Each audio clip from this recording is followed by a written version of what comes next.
નમસ્કાર વિદ્યાર્થી મિત્રો, મારી યુટ્યુબ ચેનલ સંજય પટેલમાં આપ સૌનું હાર્દિક સ્વાગત છે. મિત્રો, આજના વિડીયોની અંદર આપણે ધોરણ 5 વિષય છે આસપાસ, જેનો પાઠ 13મો, જેનું નામ છે પહાડી રહેઠાણ, તેના ભાગ 1 ની અંદર આજે આપણે પાઠ સમજૂતી અને પ્રશ્ન જવાબો જોવાના છીએ. વિદ્યાર્થી મિત્રો, જો તમે મારી ચેનલમાં નવા હોય તો મારી ચેનલને જરૂરથી સબસ્ક્રાઇબ કરો. વિડીયો સારો લાગે તો લાઇક કરો, શેર કરો અને બેલ નોટિફિકેશન ઓન કરો, જેથી મારા આગળના નવા વિડીયો પણ આપને મળતા રહે. તેમજ વિદ્યાર્થી મિત્રો, આ પાઠની પીડીએફ જોવા માટે પ્લે સ્ટોરમાં જઈ અમારી એપ્લિકેશન વિશ્વગુરુ STD 1 થી 12 ગુજરાતી ડાઉનલોડ કરી તમારા મોબાઈલમાં ઇન્સ્ટોલ કરો. જે તમે શરૂ કરશો તો તમને આ પ્રકારે જોવા મળશે, જેમાં બધા ધોરણની અંદર તમને ધોરણ બતાવશે, ધોરણ પસંદ કરશો એટલે વિષય બતાવશે, વિષય પસંદ કરશો એટલે પાઠ બતાવશે. જેમાં વિડીયો ઉપર ક્લિક કરશો તો તમને વિડીયો જોવા મળશે અને PDF ઉપર ક્લિક કરશો તો તમને PDF જોવા મળશે. તો આશા રાખું છું અમારી એપ્લિકેશન આપ સૌને ગમશે. જરૂર ડાઉનલોડ કરજો, જે એકદમ ફ્રી છે. કોઈ પણ પ્રકારના ચાર્જ વગર તમે વિડીયો અને PDF જોઈ શકશો. તો ચાલો મિત્રો, હવે શરૂ કરીએ પહાડી રહેઠાણ ભાગ 1. એક મુસાફરની વાત. હું છું ગૌરવ જાની અને આ છે લોનાર, મારી મોટરસાયકલ અને મારી મિત્ર. અંગ્રેજીમાં લોનરનો અર્થ થાય છે એકલો રહેવાવાળો, પરંતુ મારી મોટરસાયકલ એકલી નથી, હું દરરોજ તેની સાથે જ રહું છું. તો અહીં વિદ્યાર્થી મિત્રો, ગૌરવ જાની અને તેનું મિત્ર, તેનું મોટરસાયકલ, એ બંનેની અહીં વાત છે, જેનું નામ લોનર છે. લોનરનો સાદી ભાષામાં અર્થ કરીએ તો એકલા રહેવાવાળો એવો અર્થ થાય છે.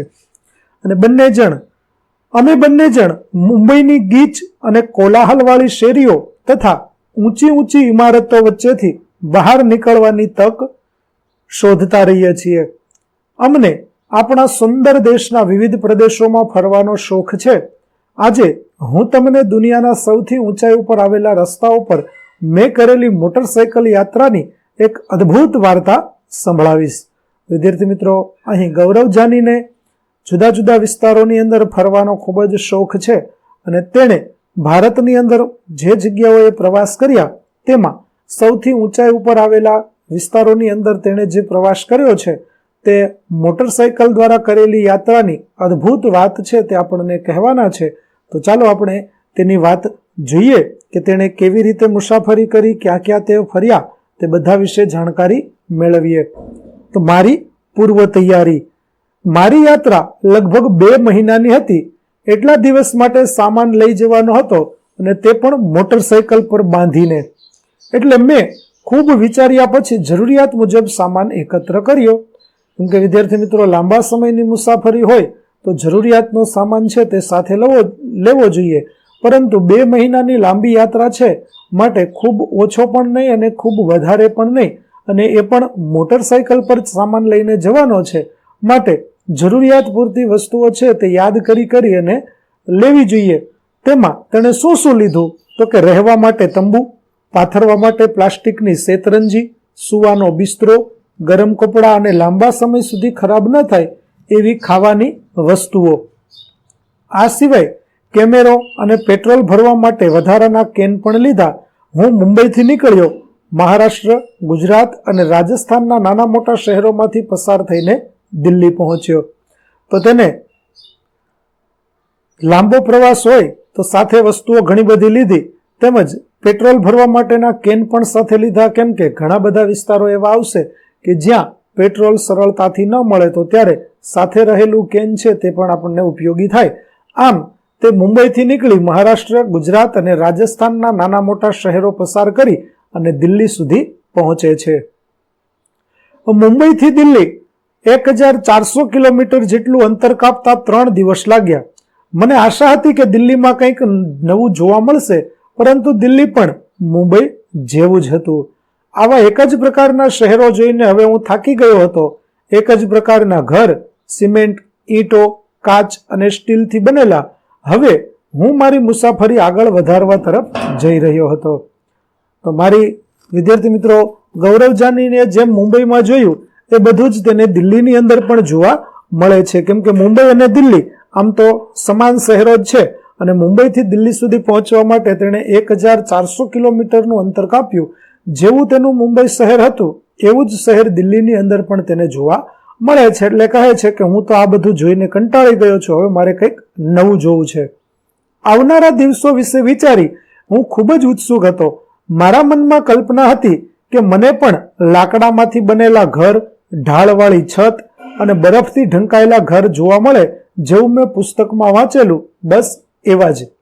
પણ ગૌરવ જાની છે તે કલ્પના કરી રહ્યો છે કે હવે દિલ્હીથી આગળની મુસાફરી હું જ્યારે કરીશ ત્યારે ત્યાં મને અલગ પ્રકારનું જોવા મળશે, જેમાં ઢાળવાળી છતવાળા મકાનો, લાકડામાંથી બનેલા મકાનો અને જે બરફથી ઢંકાયેલા હોય આ પ્રકારના ઘરો કે જેના વિશે મેં પુસ્તકમાં વાંચ્યું છે એ પ્રકારના મકાનો જોવા મળશે. દિલ્હીથી ખૂટતો સામાન ભરી હું આગળ વધ્યો. સતત 2 દિવસની મુસાફરી બાદ મનાલી પહોંચ્યો. ત્યાંના પહાડી પ્રદેશની શુદ્ધ હવાથી મારો થાક ઉતરી ગયો. મનાલી, વિદ્યાર્થી મિત્રો, હિમાચલ પ્રદેશનું એક શહેર છે. તે દિલ્હીથી મુસાફરી કરતા કરતા 2 દિવસની મુસાફરી બાદ ગૌરવ જાની છે તે મનાલી પહોંચે છે અને ત્યાંની પહાડી વિસ્તારની શુદ્ધ હવા જોઈ અને તેનો થાક ઉતરી જાય છે. સાચું કહું તો મારી ખરી મુસાફરી હવે જ શરૂ થવાની હતી. જમ્મુ કાશ્મીર રાજ્યના કેટલાય મુશ્કેલ માર્ગો પરથી પસાર થઈને અમારે લદ્દાખમાં છેક લેહ સુધી જવાનું હતું. તો વિદ્યાર્થી મિત્રો, જમ્મુ કાશ્મીરની અંદર લેહ લદ્દાખ, હાલ તો તે પણ એક કેન્દ્ર શાસિત પ્રદેશ છે, તો લેહ લદ્દાખ નામના કેન્દ્ર શાસિત પ્રદેશે તેને જવાનું હતું અને એના માટે તેને જમ્મુ કાશ્મીરના ઘણા બધા પહાડી વિસ્તારોમાંથી પણ પસાર થવાનું છે. ચાલો હવે શોધી કાઢો કે નકશામાં જોઈને કહો કે મુંબઈથી કાશ્મીર સુધી મુસાફરી કરતા કયા રાજ્યોમાંથી પસાર થવાય છે. તો મુંબઈ સુધી કાશ્મીર જતા રસ્તામાં મહારાષ્ટ્ર, ગુજરાત, રાજસ્થાન, હરિયાણા, પંજાબ, હિમાચલ પ્રદેશ તથા જમ્મુ કાશ્મીર રાજ્ય આવે છે. ગૌરવ જાની જ્યારે મુંબઈથી દિલ્હી ગયા ત્યારે ઘણા બધા રાજ્યોમાંથી પસાર થયા. આ બધા રાજ્યોના પાટનગરના નામ શોધો. તેના રસ્તામાં શું કોઈ મોટું નગર કે શહેર હતું? તો ગૌરવ જાની મુંબઈથી દિલ્હી ગયા ત્યારે રસ્તામાં આવેલા રાજ્ય અને તેની રાજધાની આ પ્રમાણે છે, જેમાં મહારાષ્ટ્રની મુંબઈ, ગુજરાતની ગાંધીનગર, રાજસ્થાનની જયપુર, હરિયાણાની ચંદીગઢ છે. તેમના રસ્તામાં અમદાવાદ, જયપુર અને ચંદીગઢ વગેરે મોટા શહેરો આવે છે. મનાલી એક મેદાન પ્રદેશ છે કે પહાડી વિસ્તાર, તે કયા રાજ્યમાં આવેલું છે? તો મનાલી એક પહાડી વિસ્તાર છે, તે એક હિલ સ્ટેશન છે અને તે હિમાચલ પ્રદેશ રાજ્યમાં આવેલું છે. મારું નવું ઘર. હવે ગૌરવ જાની છે તે એક નવી જગ્યાએ પહોંચે છે. તો હું અને મારી લોનર દરરોજ આગળ વધતા હતા. મારે ફક્ત પેટ ભરીને જમવાનું જોઈતું અને રાત્રે ઠંડીથી બચવા માટે તંબુ. મારા નાનકડા નાયલોનના તંબુમાં એટલી જગ્યા હતી કે હું અંદર સૂઈ શકું. મારી મોટરસાયકલ રાત્રિના સમયે તંબુની રખેવાળી કરતી, એટલે કે એ બહાર જ ઊભી રહેતી. સવારમાં તાજગી ભરેલી ઠંડી હવાની સાથે આવતા પક્ષીઓના અવાજ સાંભળી મારી આંખ ઉઘડતી અને હું સૂર્યોદય જોતો. તો વિદ્યાર્થી મિત્રો, ગૌરવ જાની છે તે રહેવા માટે ક્યાંય હોટલની પસંદગી ન કરતો, પરંતુ પોતાની સાથે લાવેલા તંબુની અંદર જ રાત્રિ રોકાણ કરતો અને તે સારી જગ્યા શોધી અને ત્યાં તંબુ તાણી અને ત્યાં પોતે રાત્રિ પસાર કરતો. ઠંડીથી બચવા માટે નાયલોનનું તંબુ છે તેણે સાથે રાખ્યું હતું અને તેની લોનર છે તે તેના તંબુનું રખેવાળી કરતી હતી. આમ વહેલી સવારમાં તાજગી ભરેલી ઠંડી હવા અને પક્ષીઓનો અવાજ સાંભળી અને ગૌરવ જાની છે તે ઉઠે છે અને સૂર્યોદયને જુએ છે. ચાલો કહો હવે, તમે ક્યારેય તંબુમાં રહ્યા છો? ક્યાં અને તે કેવો હતો?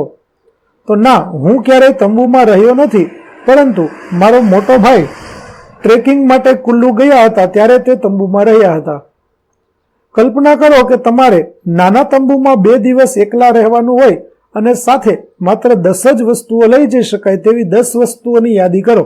તો વિદ્યાર્થી મિત્રો, તંબુમાં રહેવા માટે ખૂબ જ ઓછી જગ્યામાં સમાઈ શકે તેવી વસ્તુઓની આપણે યાદી કરવાની છે. તો ચાલો તેવી 10 વસ્તુઓ જોઈએ. જો મારે 2 દિવસ તંબુમાં એકલા રહેવાનું હોય અને જરૂરી 10 વસ્તુ સાથે લેવાની હોય તો તે માટે કપડાં, sweater, blanket, torch, stove, shoes, કેમેરો, ઓડોમસ, પાણી અને લાંબા સમય સુધી સારો રહે તેવો ખોરાક હું સાથે લઈ જઈશ. તમે કેટલા પ્રકારના જુદા જુદા ઘર જોયા છે? તમારા મિત્રને તે વિશે કહો અને ચિત્ર પણ દોરો. તો તો મેં ઘણા પ્રકારના ઘર જોયા છે, જેમ કે ઘાસ, વાંસ, સૂકા પાંદડા તથા માટીના કાચા મકાન, ઈંટ અને સિમેન્ટના પાકા મકાન, વાંસ અને લાકડાના મકાન. વિદ્યાર્થી મિત્રો, આવા મકાનોના ચિત્રો તમે પણ જોયા હશે, તો ચિત્ર દોરવાનો તમારે પ્રયત્ન કરવાનો. ચાલો, હવે ગૌરવ જાની છે તે ઠંડા રણની અંદર પ્રવેશે છે.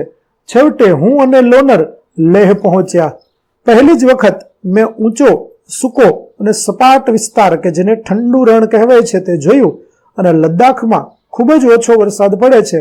અહીં ઊંચા બરફથી છવાયેલા પર્વતો અને ઠંડા સપાટ મેદાનો છે. કેમ કે લેહ લદ્દાખ વિસ્તાર આખો છે તે ખૂબ જ ઊંચાઈ ઉપર આવેલો હોવાથી ત્યાં વરસાદનું પ્રમાણ છે તે ખૂબ જ ઓછું છે, પરંતુ અહીં મોટા ભાગે બરફ જ છવાયેલો જોવા મળે છે. ત્યાર પછી લેહમાં મેં મારી જાતને સુંદર સફેદ ઘરોવાળી ગલીઓમાં જોઈ. હું વાહન ધીમું ચલાવતો હતો. મેં જોયું કે નાના બાળકોનું જૂથ મારી પાછળ આવતું હતું. તેઓ ઝૂલે ઝૂલે બોલતા હતા, જેનો મતલબ સુસ્વાગતમ સુસ્વાગતમ થાય છે. તેઓ મારી લોનરને જોઈ આશ્ચર્યચકિત હતા. દરેક બાળક મને તેમના ઘરે લઈ જવા માંગતું હતું. તો આવી રીતે લોનર છે તે વિદ્યાર્થીઓ બાળકો માટે આશ્ચર્યનું કેન્દ્ર હતું. તેથી દરેક બાળકો છે તે લોનરની પાછળ દોડતા હતા અને તેઓ ઝૂલે ઝૂલે એટલે કે સ્વાગત સ્વાગત એવી રીતે કહી અને ગૌરવ જાનીને પોતાના ઘરે લઈ જવા ઈચ્છતા હતા. ત્યાર પછી ગૌરવ જાની એ તાશીના ઘરે જાય છે. તો તાશી મને ખેંચીને તેના ઘરે લઈ ગયો. તેનું ઘર 2 માળનું હતું. ઘર પથ્થરોનું બનેલું હતું, જે એકની ઉપર એક મૂકેલા હતા. દિવાલો ગારો અને ચૂનાના જાડા સ્તરથી લીપેલી હતી. ઘર અંદરથી તબેલા જેવું લાગતું હતું, જેમાં ખૂબ જ ઘાસનો સંગ્રહ કરેલો હતો. તો આવી રીતે ગૌરવ જાનીને જે ઘરની અંદર રોકાય છે તે તાશીનું ઘર આમ તો કાચું મકાન હતું, જે પાકું મકાન ન કહી શકાય, પરંતુ લીપણ કરેલું, એક ઉપર એક પથ્થરો ગોઠવી અને બનાવેલું હતું અને તેની અંદર ખૂબ જ પ્રમાણમાં ઘાસનો સંગ્રહ કરવામાં આવેલો હતો. અમે લાકડાના દાદર પરથી પહેલા માળે પહોંચ્યા. આ તે જગ્યા જ્યાં અમે રહીએ છીએ, તાશીએ સમજાવ્યું. સૌથી નીચેનો માળ અમારા પશુઓ માટે અને જરૂરી વસ્તુઓનો સંગ્રહ કરવા માટે છે. તો તેઓના મકાન છે તે 2 માળના હતા, જેમાં નીચેના માળે વસ્તુઓનો સંગ્રહ કરવામાં આવતો અને પશુઓને ત્યાં રાખવામાં આવતા. જ્યારે કોઈ વખત ખૂબ જ ઠંડી પડે ત્યારે અમે પણ નીચેના માળે જતા રહીએ છીએ. મેં નોંધ્યું કે નીચેના માળે બારીઓ ન હતી. છાપરાને મજબૂત બનાવવા જાડા વૃક્ષોના થડ ઉપયોગમાં લેવામાં આવ્યા હતા. એટલે કે છાપરાને ક્યાંય પણ બારીઓ ન હતી. જો બારી હોય તો ઠંડી વિશેષ લાગે, એટલા માટે ઘરમાં ક્યાંય બારી પણ જોવા મળતી ન હતી. અને તેના છાપરા છે તે બનાવવા માટે જાડા લાકડાના થડ છે તેનો ઉપયોગ કરવામાં આવ્યો હતો. પછી તાશી મને તેના ઘરના છાપરે લઈ ગયો. શું નજારો હતો! હું આજુબાજુ બધે એક સરખા સપાટ છાપરા જોઈ શકતો હતો. કેટલાક ઘર પર લાલ મરચા સુકાતા હતા, તો કેટલાક પર નારંગી, કોળા અને સોનેરી પીળી મકાઈ સુકવ્યા હતા. તો વળી કેટલાક પર ડાંગરના ડુંડા અને કેટલાક પર છાણા સુકવવામાં આવ્યા હતા. આમ તેણે છત ઉપર જઈને જોયું તો આજુબાજુમાં જે મકાનો હતા તેના ઉપર જુદી જુદી વસ્તુઓ સુકાયેલી જોવા મળતી હતી. આ અમારા ઘરનો સૌથી મહત્વનો ભાગ છે, તાશીએ કહ્યું. ઉનાળા દરમિયાન અમે ઘણા ફળો અને શાકભાજી સૂકવીએ છીએ. અમે શિયાળા માટે તે સંગ્રહ કરીએ છીએ અને તે સમયે અમને તાજા ફળો અને શાકભાજી મળતા નથી. એટલા માટે ઉનાળાની ઋતુમાં એ લોકો ફળ અને શાકભાજી સૂકવી અને તેનો સંગ્રહ કરી રાખે, જેનો ઉપયોગ પછી કરવામાં આવે છે. જે તાજા ફળો અને શાકભાજી મળે નહીં ત્યારે તેનો ઉપયોગ કરી શકાય. હું ત્યાં તાશી જોડે ઊભો રહ્યો ત્યારે મેં જોયું કે કેવી રીતે ઘરનો દરેક ભાગ તેની જરૂરિયાત પ્રમાણે બનાવવામાં આવ્યો હતો. હું સમજી શકતો હતો કે કેવી રીતે લાકડાનું તળિયું, જાડી દિવાલો અને લાકડાની છત તેઓને ઠંડીથી રક્ષણ આપી શકે છે. આ પ્રકારે તેણે મકાન છે તે એવી રીતે બનાવેલું હતું કે જેનાથી તેમને ખૂબ જ ઠંડીથી રક્ષણ મળે. લખો, શિયાળામાં તાશી અને તેના પરિવારજનો નીચેના માળે રહે છે. તેઓ શા માટે આવું કરે છે? તો શિયાળામાં તાશી અને તેનો પરિવાર નીચેના માળે રહે છે કારણ કે નીચેના માળે એક પણ બારી નથી અને બારી ન હોવાથી નીચેના માળ ગરમ રહે છે. તમારા ઘરનું છાપરું કેવું છે? છાપરું કયા કામો માટે ઉપયોગમાં લેવાય છે? તો અમારા ઘરની છત સપાટ છે, તે સિમેન્ટ અને કોન્ક્રીટ અને ઈંટોનું બનેલું છે. તેનો ઉપયોગ કપડાં સૂકવવા, અનાજ તેમજ ખાદ્ય સામગ્રી સૂકવવા, શિયાળામાં તડકે બેસવા અને રાત્રે સૂવા માટે છતનો ઉપયોગ કરીએ છીએ. દુનિયાની ઊંચાઈએ રહેઠાણ. હવે ખૂબ જ ઊંચાઈએ ચડવાનો સમય હતો. લોનર માટે મુશ્કેલ સમય હતો, કારણ કે રસ્તાઓ વાંકાચૂકા, સાંકડા અને પથરાળ હતા અને ઘણી જગ્યાએ તો બિલકુલ રસ્તા જ ન હતા. કેમ કે વિદ્યાર્થી મિત્રો, જ્યારે વધારે ઊંચાઈ ઉપર આપણે જઈએ છીએ તો ત્યાં યોગ્ય રસ્તાઓ હોતા નથી, કેમ કે સાધનો મશીનરીના અભાવે યોગ્ય પ્રકારના રસ્તાઓ છે તે ત્યાં બનતા નથી. એ માટે અહીં ખૂબ જ મુશ્કેલ રસ્તાઓ હોય છે. હું ચાંગથાંગમાં પથરાળ મેદાનોમાંથી પસાર થઈ રહ્યો હતો. આ જગ્યા આશરે દરિયાની સપાટીથી 5000 મીટરની ઊંચાઈએ હતી. તે એટલી ઊંચી હતી કે ત્યાં શ્વાસ લેવો પણ મુશ્કેલ હતો. મને માથું દુખતું હતું અને નબળાઈ લાગતી હતી. પછી મને તે હવામાં શ્વાસ લેવાની ધીમે ધીમે આદત થઈ ગઈ. ઘણા દિવસો અમે એ વિસ્તારમાં ફરતા રહ્યા જ્યાં એક પણ માણસ નજરે પડતો ન હતો. પેટ્રોલ પંપ કે મિકેનિક પણ ન હતા. ફક્ત ભૂરા રંગનું ચોખ્ખું આકાશ અને આજુબાજુ ઘણા સુંદર તળાવો હતા. તો ચાંગથાંગ છે તે દરિયાઈ સપાટીથી 5000 મીટરની ઊંચાઈએ છે અને ઊંચાઈના કારણે ત્યાં શ્વાસ લેવામાં ઘણી બધી તકલીફ પડે એવું હતું. પેટ્રોલ પંપ કે મિકેનિક જેવી કોઈ વ્યવસ્થા ન હતી. માત્ર આજુબાજુમાં ચોખ્ખું આકાશ અને સુંદર તળાવો જોવા મળતા હતા. ઘણા દિવસો અને રાત્રિઓ પસાર થયા. લોનરે અને મેં આગળ જવાનું ચાલુ રાખ્યું. અચાનક એક દિવસ સવારે મેં મારી સામે સપાટ લીલા ઘાસથી છવાયેલી જમીન જોઈ. ઘણા ઘેટા અને બકરા ત્યાં ચરતા હતા. થોડે દૂર મેં કેટલાક તંબુ જોયા. મને નવાઈ લાગી કે ત્યાં કોણ રહે છે અને તેઓ આટલા દૂરના સ્થળે શું કરી રહ્યા છે. તો શોધી કાઢો કે તમે જ્યાં રહો છો તે જગ્યા દરિયાની સપાટીથી કેટલી ઊંચાઈએ છે. તો હું રાજકોટમાં રહું છું અને તે જગ્યા દરિયાઈ સપાટીથી 120 મીટરની ઊંચાઈએ છે. ગૌરવ જાનીએ શા માટે કહ્યું કે આ જગ્યા એટલી ઊંચાઈ પર છે કે સામાન્ય રીતે ત્યાં શ્વાસ લેવો મુશ્કેલ છે?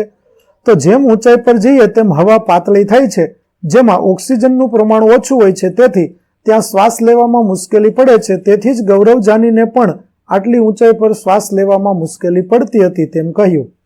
તમે ક્યારેય પર્વતીય પ્રદેશમાં ગયા છો? ક્યાં? તો હું કુલ્લુ કે જે એક પર્વતીય પ્રદેશ છે ત્યાં ગયો છું. તે દરિયાની સપાટીથી કેટલી ઊંચાઈ પર હતો? તમને ત્યાં શ્વાસ લેવામાં કોઈ તકલીફ થઈ હતી? તો કુલ્લુ દરિયાની સપાટીથી 2000 મીટરની ઊંચાઈ પર છે. મને ત્યાં શ્વાસ લેવામાં મુશ્કેલી પડી હતી. તમે ગયા હો તે જગ્યામાંથી સૌથી વધુ ઊંચાઈ એ કઈ જગ્યાએ હતી? તો હું ઊંચાઈવાળી જગ્યા રોહતાંગ પાસ ગયો છું. તે દરિયાની સપાટીથી 4000 મીટર ઊંચાઈ પર છે.